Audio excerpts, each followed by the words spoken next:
Well, we're beginning to understand the Sharia. And how do we know this? Because Muslims are telling us we don't understand the Sharia. There was a recent article in the Washington Post that talked about the 5 myths of Sharia. And what it wants to do is to tell us that the things we think we know about Sharia are wrong. Myth number 1, Sharia is Islamic law. Then they say, see, it's not just a book of statutes. Well, here's what Sharia is. Sharia is a process which interprets the life of Muhammad and the Koran so it applies to everyday lives.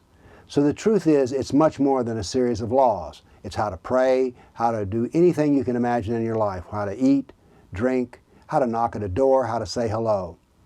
Because the whole purpose of the Sharia is to be much more than a book of laws. It's to force every human being to live a life exactly like Muhammad. That is what Sharia is about.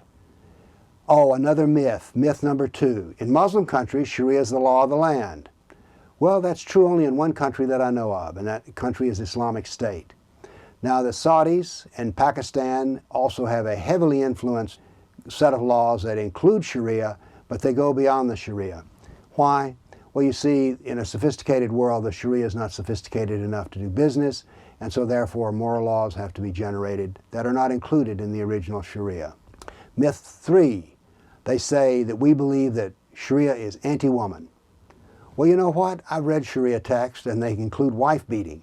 But why do they include wife beating? Well, you see, Muhammad tolerated wife beating. So therefore, and the Koran has a verse about how to beat your wife. So therefore, I call that anti-woman. But it goes further than that, because you see, the Sharia allows sex slaves. Why? Because Muhammad had sex slaves. It allows polygamy. So I consider these things, sex slaves, beatings, and polygamy, to be anti-woman. Now the Sharia likes to say, oh, we elevate women. Well, I don't want to be elevated by being beaten. Thank you.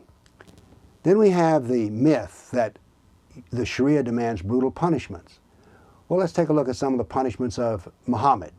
He had assassinations, slavery, and beatings. As a matter of fact, Muhammad stood by and prayed while 2 slaves were beaten in order to get information out of them. So Sharia includes brutal punishments, as well as some punishments that are not brutal. Then they say, myth 5, that Sharia is about conquest. Well, Sharia is a little bit about conquest, but not completely about conquest. But why is it about conquest at all? Well, simple. Muhammad preached the religion for 13 years in Medina and converted 150 Arabs to Islam. He then went to Medina at the insistence of the Meccans, and by the practice of jihad, when he died, every Arab was a Muslim. So Sharia is about conquest. Why? Because Muhammad's success came through conquest. You'll notice here that when I'm talking about Sharia, what I do is to talk about Muhammad, because you see, Sharia is Muhammad's law, and it's much more than any kind of law we've ever faced before, because you see, Muhammad wants to tell us how to drink a glass of water, how to have sex, how to eat, and do everything else in our life. So Sharia is much more than the 5 things we understand, but we need to educate ourselves until we understand all of them, because it is the purpose of Islam to make sure that everyone obeys all of the Sharia, including the non-believer. Thank you.